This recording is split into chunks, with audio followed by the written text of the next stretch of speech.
My name is John Lustrea. I'm the Education Coordinator at the National Museum of Civil War Medicine, and I'm thrilled to be joined by Allison Johnson. Thanks for being with us today. Thank you for having me. I'll keep riffing a little bit here. Continue to welcome people as you start to join on. I know we're just getting things started here. As you're tuning into the stream, a couple things you can do right off the bat that help us a lot, and that is to like the stream, number one, and to share the stream so more people can tune in with us as we're having our conversation, and they can ask their questions in the comments in real time. That goes an awfully long way to helping us. So if you wouldn't mind doing that, we'd really appreciate it. Go ahead and like the stream and share the stream so we can get some more people tuning in and watching with us today. That's always fun. If at any point during our conversation today, if you want to drop a question in the comments, we'll do our very best to get to it. Let me see. Thank you again for watching. Thank you to those who've been tuning in regularly to all of our Facebook Live videos. It's meant a lot to us. And if you've enjoyed them and you're continuing to enjoy them, please consider becoming a member at the museum. And my colleague Jake is going to be dropping a link in the comments where you can do that if you haven't become a member. Thank you to those who have. If you have already become a member or don't want to make the annual commitment, even just a small donation goes a long way towards helping us out. And we're already getting some folks tuning in. Barbara, Robert from Claremont, Florida, Derek from Richmond, Virginia, Maureen from Central New York. So we're getting folks from all across the country tuning in. So it's great to be with you all today. If you're just tuning in, and you don't know who we are, my name is John. I'm the Education Coordinator with the National Museum of Civil War Medicine. And this is Allison Johnson, the author of The Scars We Carve, Bodies and Wounds in Civil War Print Culture. So we're going to be talking with her about that book today. And she's also, she's done many incredible things in her professional career. We'll touch on those in a second. But something that it gets us very excited. She's also an acclaimed blog author. She wrote a wonderful article for us on our website called the Left Arm Corps, Left-Handed Penmanship Contests, 1865 and 1867. And we'll talk about those in our conversation today. So hopefully everyone's excited for all that. And again, don't hesitate to drop comments in questions in the comments. And I see we got a good group watching here, already up to 50. So that's really exciting. Thank you so much for tuning in. We appreciate it. And if you haven't shared the stream, now is a great time to do it. So with all that said, let's go ahead and jump into this. So Allie, if you would, tell us a little bit about yourself and how you came to be interested in the subject of Civil War history, medical history, yeah, take that wherever you want to go with it. Sure. So I like to say that this is all Kevin Costner's fault, which I know might be somewhat surprising, but my dad is an American history professor, and so I watched Dances with Wolves at probably too young of an age. I think I was 6 or 7. Thanks, Dad. And I have a very clear memory, even though I've subsequently watched the movie, and I know this is not exactly what happens, but I have a very clear memory of seeing an amputation stump, a bloody and gory amputation stump. Having rewatched the movie, I know that it's actually covered over with a bandage, but in my childhood memory, I always had that image and wanted to know what it was like to be in that tent. Because Kevin Costner's character, he pulls on his boot, does his best to get away, all to avoid having his leg amputated. So I just remember as a child wondering, like, what would it have felt like? Why was it bad enough to get your leg amputated that you would want to then pull your boot on, get on a horse, and ride in front of the lines, hoping that you would get shot? So that was a very a meaningful moment for me and stuck with me as I grew up. And I was an English and history major in undergrad. I couldn't be like my dad too much, so I went with the English. And I love reading books. So as I was preparing to write an honors thesis when I was a senior at UC Riverside, I had taken an American poetry class, and I wrote a paper for it on Civil War poetry.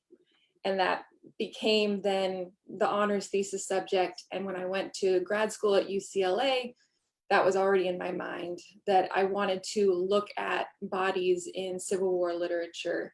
And it went from being very focused on poetry to being just more generally interested in print culture as a whole. So what was published in the newspapers and periodicals and magazines at the time.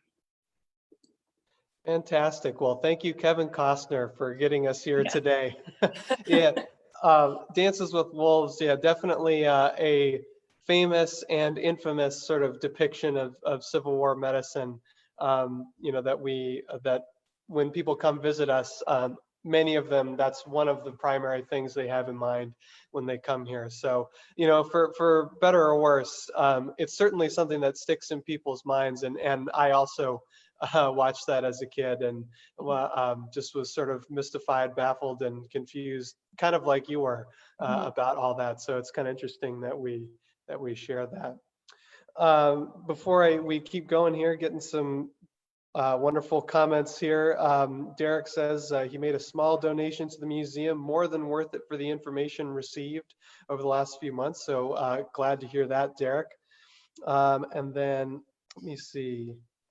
Where to go? There was a comment for you from Marlene Schultz. Hello from San Jose, California. Dr. Alley is the best professor.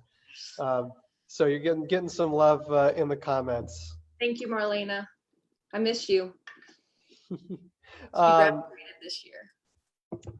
So getting to the book, and you kind of touched on this, but I want to get a little more specifically into it. What inspired you to write this book? It's what I think is a very clever angle at a familiar topic of talking about wounds and medical history, but specifically looking at it as it's depicted in print or illustrations.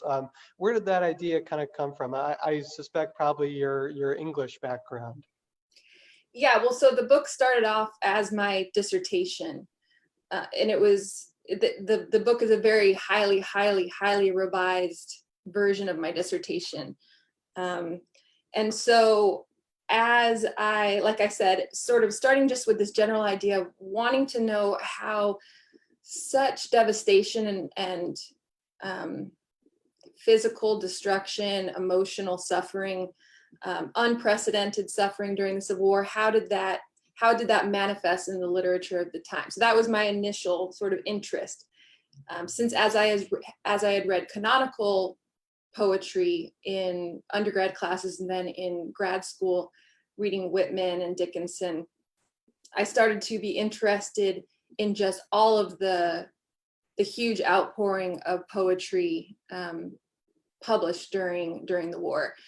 There was such an outpouring that some Southern newspapers actually started to charge people to publish poems in the newspaper. And yeah.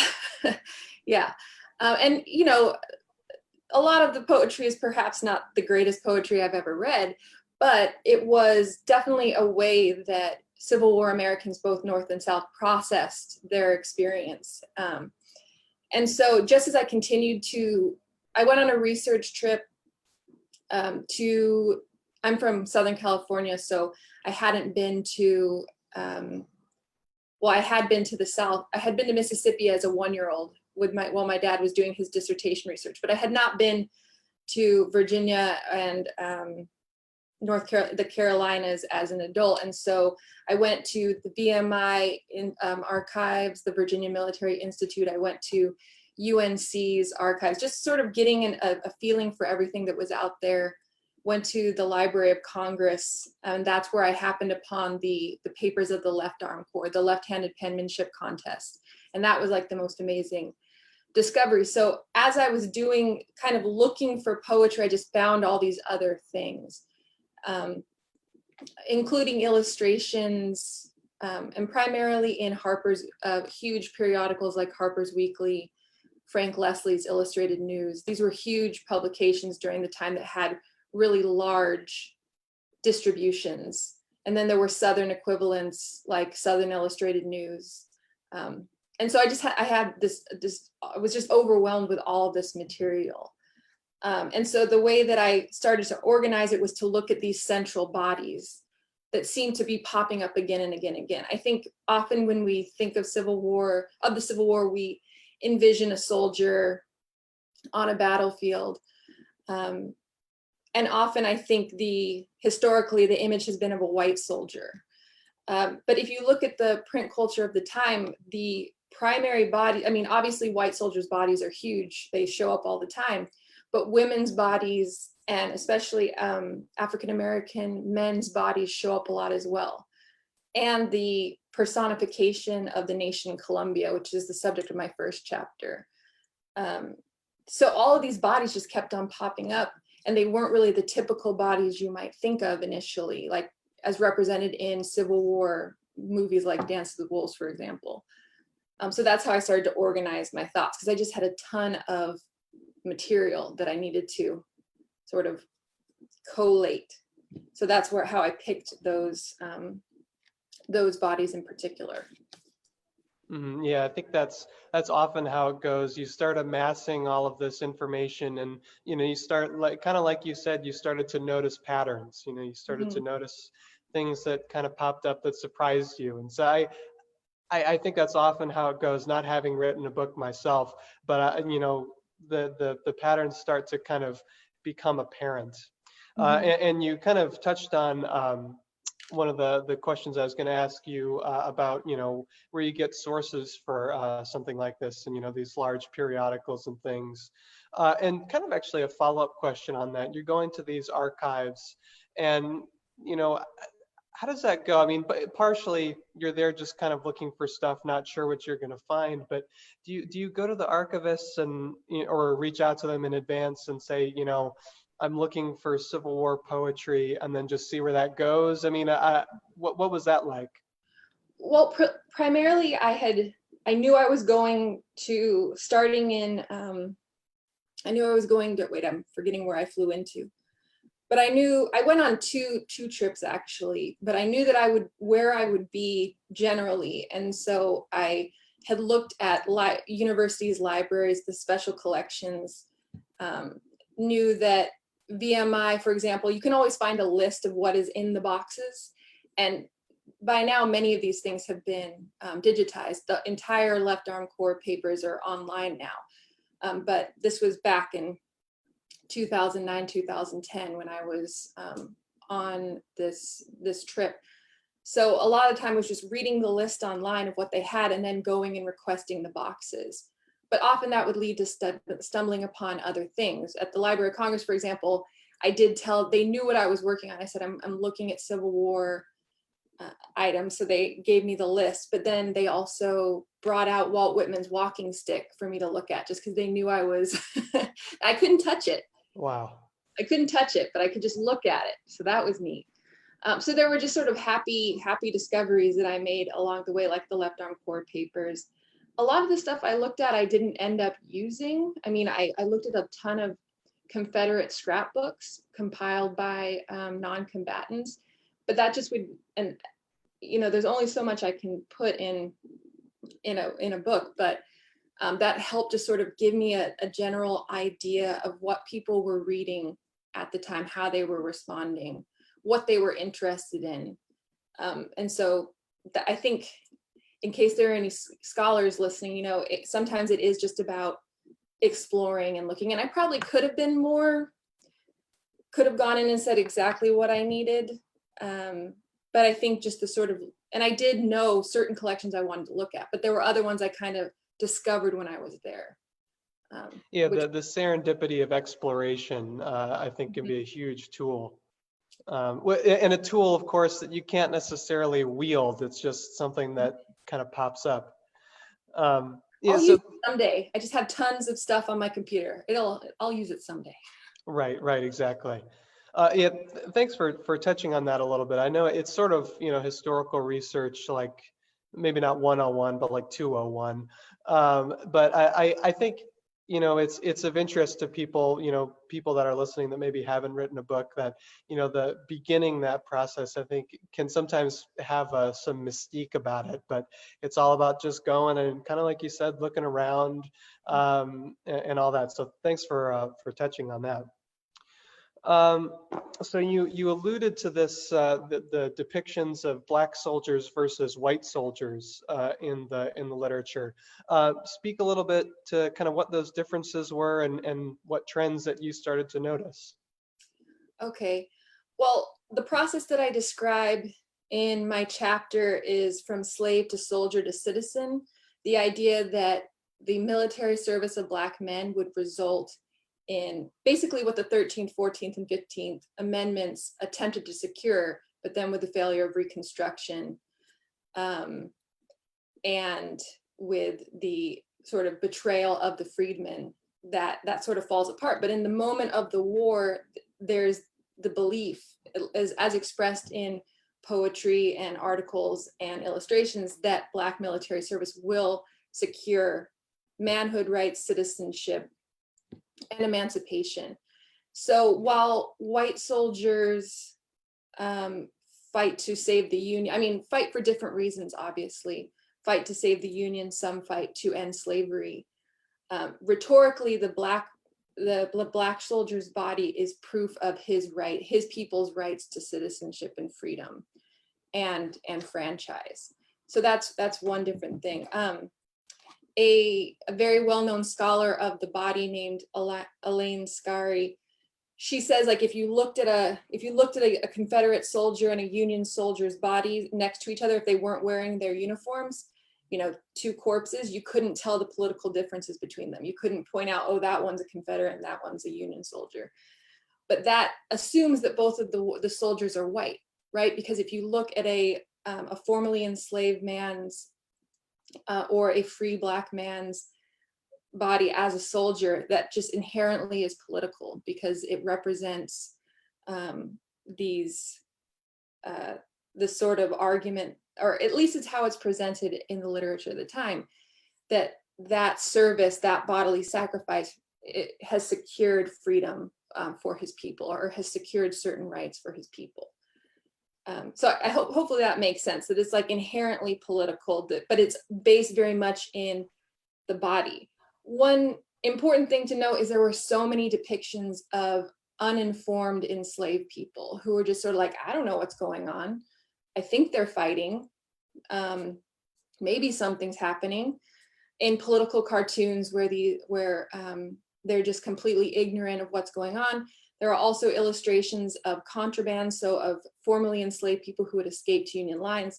There are political cartoons representing them being manipulated by federal forces, so turned into kind of human cannon fodder or human cannon holders. There's one where they're sort of on all fours and there's a cannon on their back.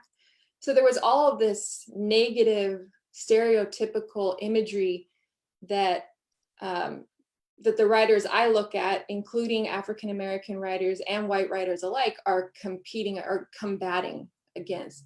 And they do it primarily in focusing on sort of the blood and the bones and the bodies of Black soldiers. So the scarred back of the formerly enslaved man becomes covered in Union blue, and then becomes symbolic of his and his people's rights to citizenship. It's this interesting process that I just kept on seeing.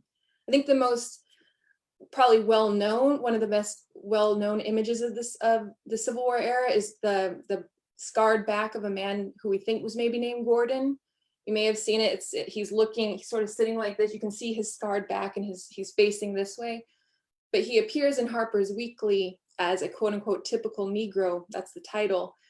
And then on one side, you see him as he arrived at the Union lines. So he's kind of wearing rags. Then you see his back, and then you see him in a Union Army uniform. So it's this transformation that takes him from an escaped slave to a soldier, and then the final step will be citizenship, at least in sort of the rhetoric of that image. Yeah, I think that's interesting for a couple of reasons. Number one, it makes me think about historical contingency, how, people at the time, they don't know where the story is going to go, obviously. And so, this trope that you kind of note, the transition of Black men from, enslaved, formerly enslaved, and now fighting in the Union Army, with the kind of subtext that this will lead to citizenship. And in some ways that happens, but like you alluded to earlier, the failure of Reconstruction betrays a lot of that.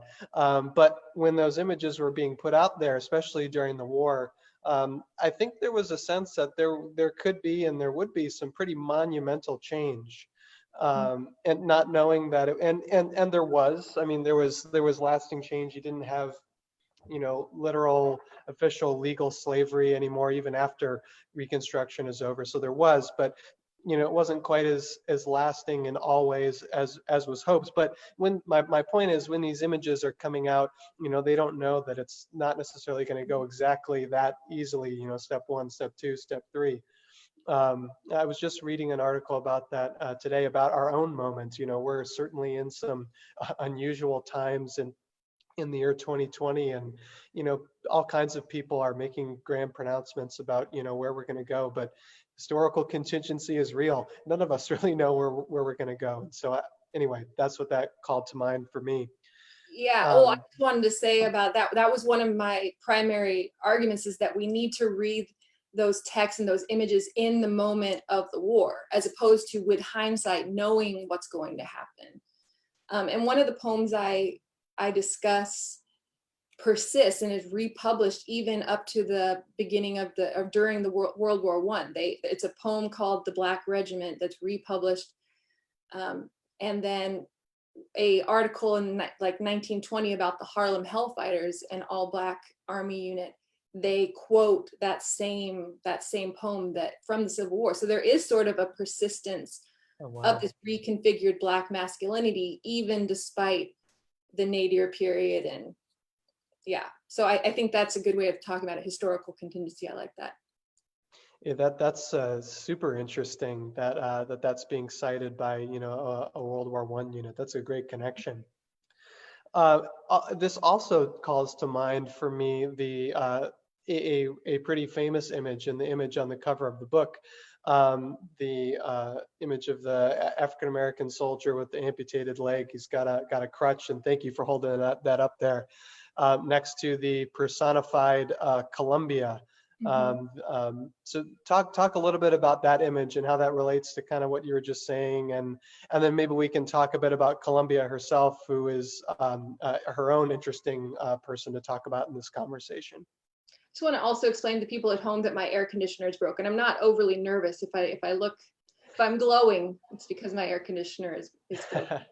That the image is actually part of a triptych, both by Thomas Nast, who's a very well-known Civil War era artist. And so in the first image, entitled "Pardon," Columbia is like sort of slouching and sitting at all these former Confederates, including Robert E. Lee and Jefferson Davis, who are asking her for forgiveness.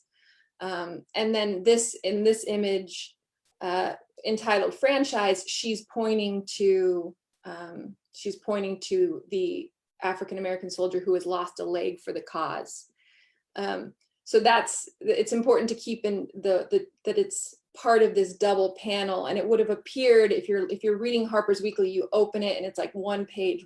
So it's a really big illustration. Mm-hmm. So the question is like, you want me to pardon these guys, but not recognize this man, and not give him franchise, not give him the vote? And so Columbia, as the personification of the country, and in some ways the governmental structure of the country, but more just sort of the people of the United States, is making a clear claim here that Black military service, particularly if it led to dismemberment, as in the case of this man who lost a limb, should equal concrete political gains for Black people, rather than what would obviously happen, like a reconciliation with former Confederates, and reconciliation sort of that betrayed in many ways the promises of the 13th, 14th, and 15th Amendments. So yeah, that was when I found that image, it brings together, two of the main bodies that I was interested in: the personification, and then also the wounded Black soldier. That they are sort of more representative of the stakes of the conflict, or they're very representative of the stakes of the conflict. At least is how they're presented in Northern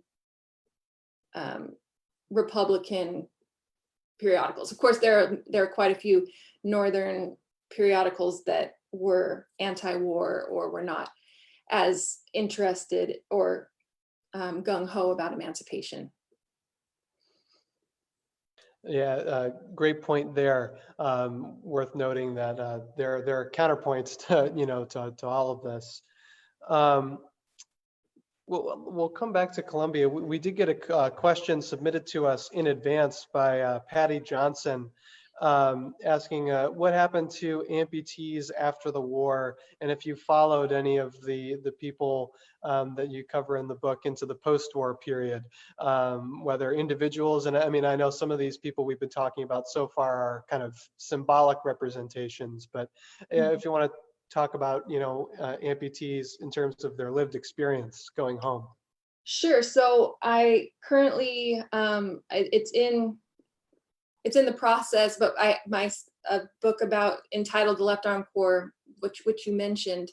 In preparing that book, I did my best to reconstruct the pre-war lives and also post, and more so during the war and after the war, their lives of the men who had participated in this left-handed penmanship contest. Just for people who don't know, there were two of them held in 1865 and 1866 for men who had lost their right arm, Union soldiers who had lost their right arms during the war. And so in collating their writings and creating a collected edition of their writings, I wanted to provide biographies. So it's been really interesting, and I'm trying to just do a more holistic, like I have the lists. My parents have been actually very helpful in getting some preliminary information for me in terms of birth and death dates, which is helpful. I've been on Ancestry.com a ton, just going through, trying to find these guys. Also, though, finding obituaries is very helpful. What I've noticed just in terms of, because I'm trying to find all of them, even the ones that I'm not including in the book, so I can make sort of larger comments just about outcomes. Many of them became clerks. Many of them got governmental positions because of their service, because they were, members of the Left Arm Corps who had, like the Black man on the cover of my book, had given part of their body for the Union. And so they were then recognized with, some of them were assistants to governors, some of them remained in the regular army, though not that many.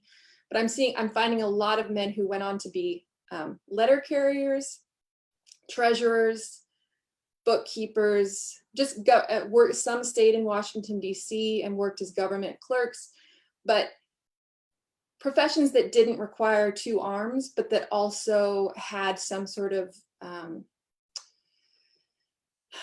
respect. It was a respectable position because they were recognized. One guy, when he's running for treasurer, the chant for him is one-armed, I can't remember what his last name was, but let's say it's one-armed Johnson, right? Cheering for him based on his lack of a right arm. It's been sad too. Some of them die a few years after participating from tuberculosis, which they most likely contracted in Civil War camps. But I found so far the guy who's lived the longest that I found, he lived until 1937. So my grandma was 5 years old by the time he passed away. Wow. Yeah, I've also found some guys, really the rhetoric of the contest is like, you can replace your right arm with your left arm and you can find employment. Even if you can't push a plow, you can still be a full member of society and find a profession that will allow you to support your family. But a few guys that I found don't really, so it's a very positive how the contest is presented. Yeah, But I sort of an early body positive movement. True. Which of course is not the case for every amputee going home. Right. My guess is that sort of experience is more unique than not, because I think I know a number of people, and of course it's hard to put exact numbers on all this, but a number of people going back to the home front find it challenging to find work, and some of them are kind of openly derided. And I don't think that was as common, but there's a wide range of experiences. And the left arm corps, I think, is towards the more, body positive, like, you can do it.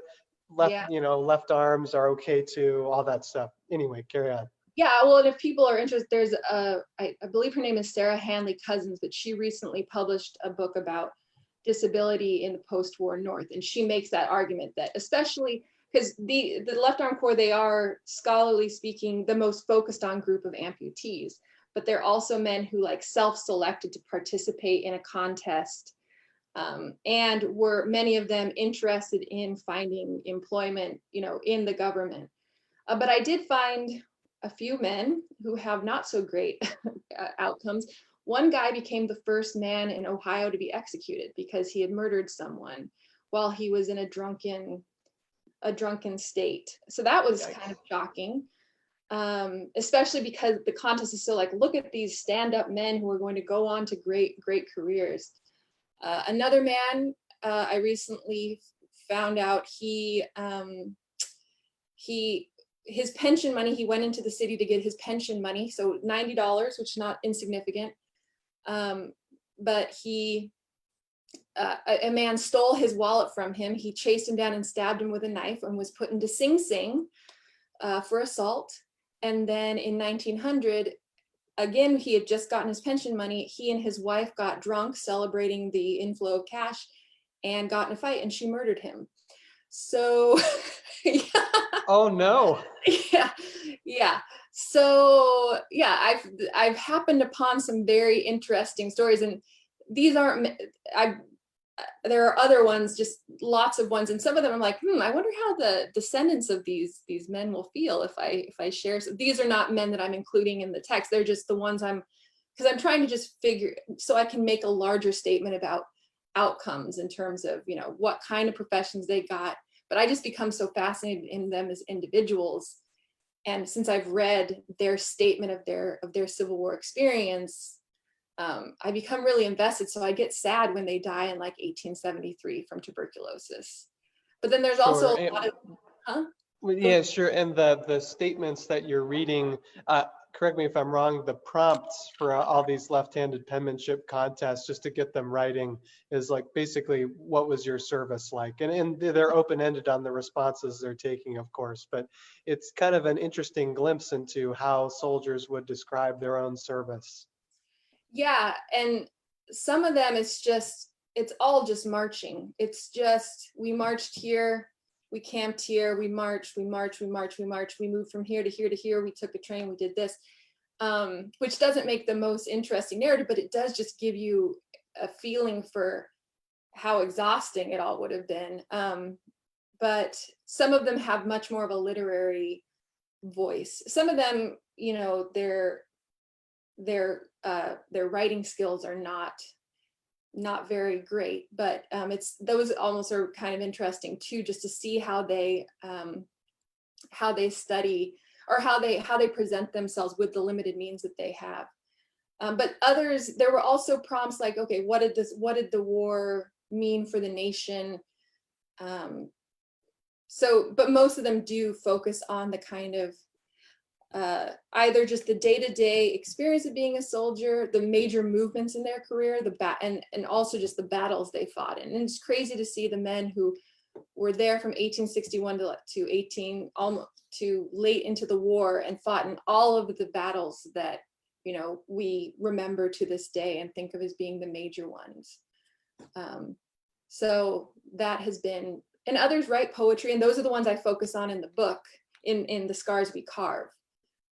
But for the collection I'm working on now, I sort of organize it into categories like the poets, New Americans, because there's a group, many of them were born elsewhere, and talk about serving their adopted country. So that's been interesting to see how many of them were born in places like England and Ireland and Germany. One man sent in a German contribution, so I had to get some help decoding that one.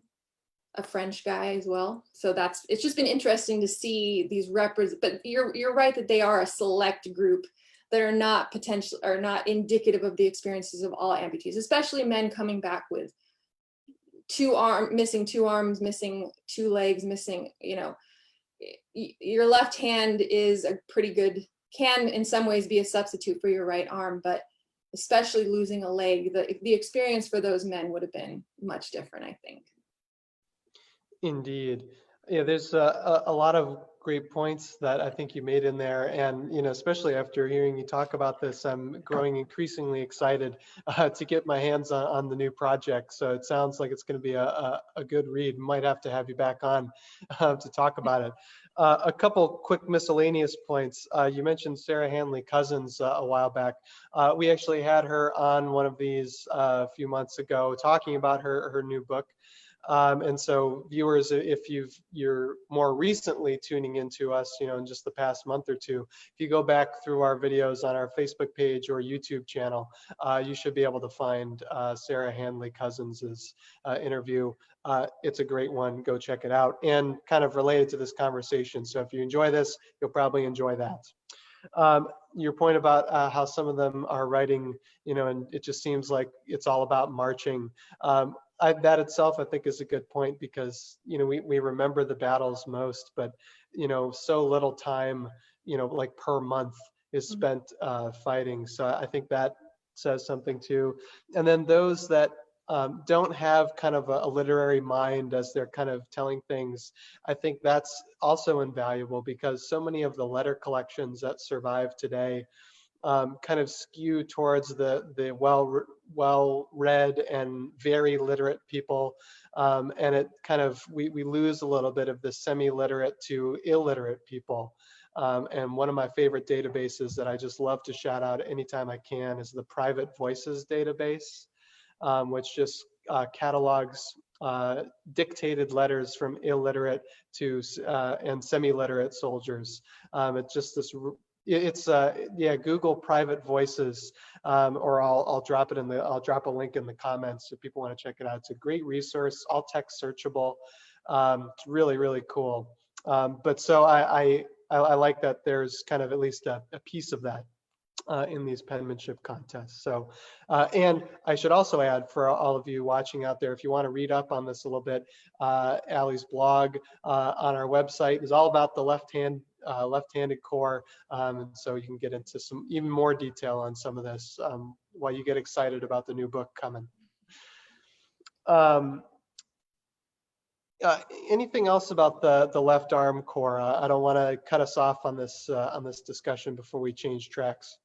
Oh, well, just what you were saying about the sort of semi-literate, it made the whole transcription and presentation issue. I had to ask a few questions, like what am I going to correct? What am I going to leave in? So if there were occasional misspellings, I just sort of silently removed those.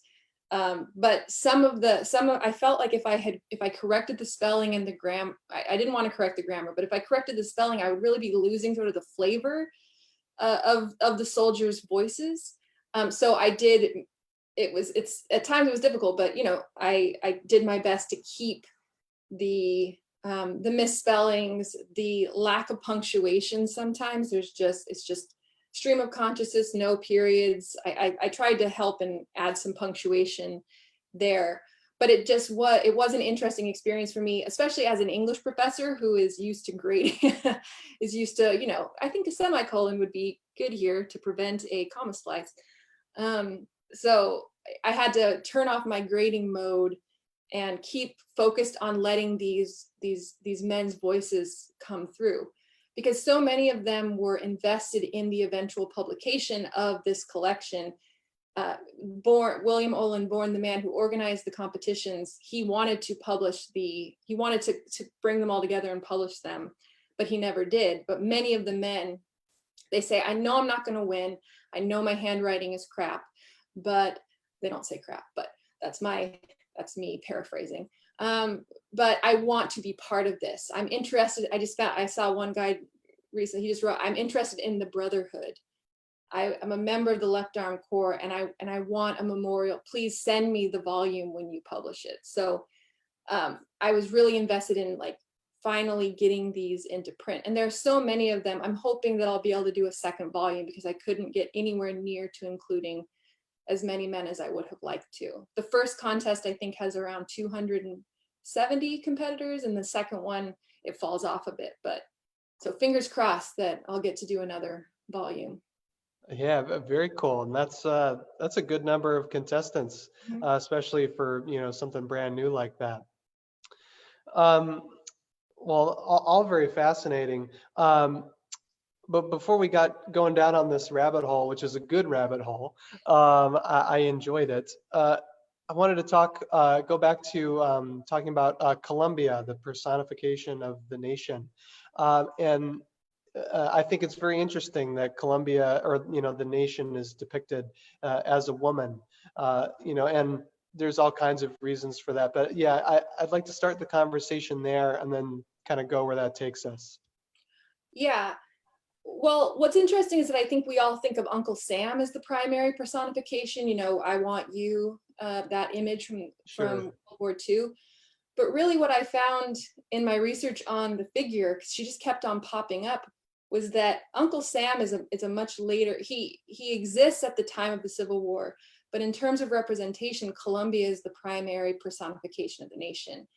There's another guy named Brother Jonathan, who is sometimes depicted as a Union soldier, and he kind of merges with Uncle Sam eventually, and then Uncle Sam becomes the primary representative.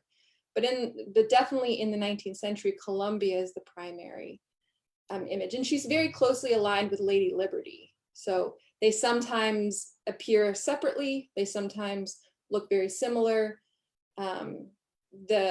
Sometimes she's wearing a liberty cap, but yeah, what I found interesting was that we have this allegorical woman, oftentimes near or sort of supporting or flying over or hovering over men, the soldiers.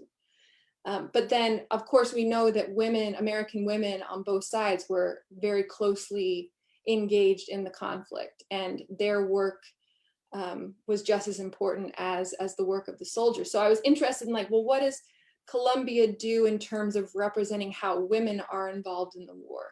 Because she's an allegory, so she's symbolic, but she still is sort of a bodily present in all of these illustrations and poems and short stories where she appears, and she's often wounded. The Scars We Carve, that title, I got it from a description of the effects of Civil War. The scars we carve into, I think it's like the face of the nation. So it's this idea that Columbia herself is physically wounded. She's tarnished by slavery. That's a sort of that she needs to be cleansed of the national sin.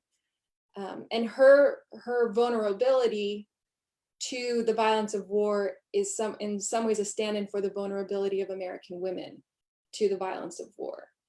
And there were Confederate counterparts. There's even a Confederate Lady Liberty that appears at one point, and the claim that the Southerners are actually the true inheritors of the American Revolution, and they are protecting Lady Liberty from the devilish Abraham Lincoln. There's a political cartoon that presents it in that way. And so the Southern states are represented as sisters that in some ways resemble Columbia, but clearly the Confederacy is focused on the states as opposed to a more federal structure. So it would make sense that they focus on sisters as opposed to one figure. And so as I was looking at Columbia, I just kept on seeing her sort of on the same page as depictions of women, real women, and how they're suffering and physical vulnerability were similar and how they were interacting. And so that's sort of what led me to then have a separate chapter on how women's bodies were represented in terms of the wounds that they were subject to. Yeah, that's a really interesting point. And something else that it just kind of popped into mind as you were kind of describing um, Columbia, just that a famous Civil War era woman that we talk about quite a bit at the museum, Clara Barton, one of her nicknames is the Angel of the Battlefield. So very much in that same kind of trope that you were talking about. I mean, I think, well, at least with the image on the cover of your book there, Columbia is depicted visually, but I'm curious, if I'm assuming this held up, and if so, in what ways, how that held up, in print, whether in poems or newspaper articles, referring to Columbia, as a representative of the nation. And I want you to actually say a little bit more about how that related with specific real women and these kind of invisible wounds. Talk more about that. Okay, so yeah, there are tons of poems where Columbia appears. She's very closely tied to Abraham Lincoln as well. She's the nation's chief mourner. She kind of embodies the mourning of the entire nation at Abraham Lincoln's death, but also, she cries symbolically and mourns symbolically for all of her fallen sons, the soldiers of the Union. So in that way, she performs publicly the private mourning of real American women. She also she kind of has these different roles. Like I said, she represents the national sin of slavery in that she herself is she's in shackles, and the war will free her from that. I'm sorry, I'm just tempted to look at the book because there are a lot of poems that correspond with the illustrations as well. One really interesting thing I found, and this is why it's so important to look, especially when we're thinking about print culture, to look at the full page and to look at the context as opposed to, separated images that are clipped and cropped. One of the images of Columbia where she is like, I don't know if you can see it. So that's her. She's strangling treason. So a guy who represents South Carolina. Right underneath her is a political cartoon of a young woman who's saying to her brother, "I can run faster than you. I should join the army." So you have the allegorical symbolic woman, but then you also have the allegorical woman and then a more symbolic woman who's symbolic of real women and their desire to participate and to fight. So and both, what jumps out to me is both are showing depictions of like physical strength. One in the like that brutal act of strangling, and then the other saying, I could be a good soldier too because I can run fast. Yeah, and they're positioned on the same side. There's Columbia, and then I think her name is Bertha. Yeah. She says, "Nonsense, Jack. Not able to bear fatigue. Why, I beat you walking in the country last summer."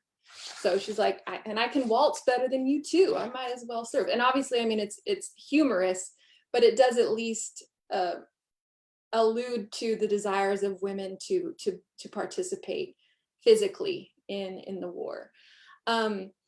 There's also a lot of linkages between the wartime labor of American women and Columbia as well, sort of images of women knitting stockings, sewing socks for the soldiers, being nurses like Clara Barton. The final chapter where I talk primarily about the women and the ways in which they're subject, because Columbia's vulnerability, and especially the Southern female personifications, their vulnerability to the Yankee hordes that are coming in as they're depicted in Confederate publications, their vulnerability very much resembles the vulnerability of women to invasion. And so one thing I noticed was that women, upon learning about the casualties or learning that their husband had been killed or learning that their husband was wounded, they experience very similar physical sensations to men who were shot on the battlefield. And one story describes it as invisible bullets. This telegraphic news comes into a home and destroys the health of a woman. So she is experiencing, obviously doesn't have a real bullet wound, but the way that the literature is depicting it is like wounding on the battlefield is very similar to being wounded by the news of wounding on the battlefield, if that makes sense. And the telegraph is really key to that. So it's another assertion by Civil War print culture that the effects of the war on women are as significant as the effects of the war on men. Obviously, they're not getting anything amputated, but they're having emotional suffering that manifests physically. Yeah, and what's interesting to me too is that, again, thinking about tropes and images here, the burden of mourning and kind of feeling the devastating loss seems to be very disproportionately on women. I can't, and I could just not be thinking of them right now, but I'm struggling to come up with many images of kind of male soldiers, grieved at the loss of comrades. Obviously, we know they felt that, but in terms of how they're depicted, in writings or images, it's much more the woman that is kind of acutely distressed at the loss of a husband, brother, etc. Well, I'm actually working on an essay right now about campfires and firesides, the connection between those two and representations of the Union. And one thing I found is that soldiers would actually send resolutions. Regiments would make mourning resolutions for their fallen comrades. So they would send to their local newspapers, resolved that we have lost John Hamilton from this regiment. He will be missed by the fireside and at our side in the battle. So they're doing this. It's also public mourning through the conduit of the newspaper, that they it's official, they resolve, they do it. But it also has sort of the sentimental, emotional language as well. It's official and military, but also emotional, and sort of, we have a vacant spot at the hearth, we have a vacant spot at the campfire, that they're closely connected. Oh, that's fascinating. I had never heard of that before. Yeah, either, until I started just searching for campfires and firesides in the databases, newspaper databases. I had this feeling in my head. I was like, I think that there's something going on with those two things, with the fireside that is central to antebellum conceptions of the home, and with the campfire that is central to depictions of the camp. And so I just found all these connections between them. But it is an interesting example of masculine mourning. And there isn't, going back to Columbia, there is an image of Abraham Lincoln's coffin in Columbia mourning by it, but then on the sides of the image, another one by Nast, there are soldiers and sailors who are also there bowing their head and mourning him as well. So just some things that popped up when you mentioned that. Mm-hmm. Yeah, so I'm glad that, in your book and, in our conversation today, talking about, depictions of Civil War wounds in print culture, both depictions of physical wounds as well as sort of mental, emotional wounds as well. I love the kind of holistic look at that. And so unfortunately, we're coming to the end of our time here today. This has been, I think, a great conversation about all this. I hope you, the viewers out there, enjoyed it. I just want to share a comment from Julie Dixon. Hello from Columbus, Georgia. Love all the wonderful programs. Happy to be a supporter and member of the National Museum of Civil War Medicine. So we appreciate you, Julie. Hopefully you're still watching. Thanks for that. And a lot of great people tuning in. Thank you so much for watching today. Again, become a member of the museum if you can. It helps us so much to bring content like this to you. Check out Allie's blog on our website if you haven't already, to read a little bit more on this subject. Get her book, of course, and like and share the stream if you haven't done so already. Any final words before we close here, Allie? Anything you want to close with? Well, I just wanted to thank you so much for, first of all, reaching out to me about the blog. That was so fun to be a part of this. I can't wait to visit your museum once we can visit things again. That'd be great. But yeah, I just thank you to everyone for watching, and thank you, John, for setting this up, and thank you to the museum.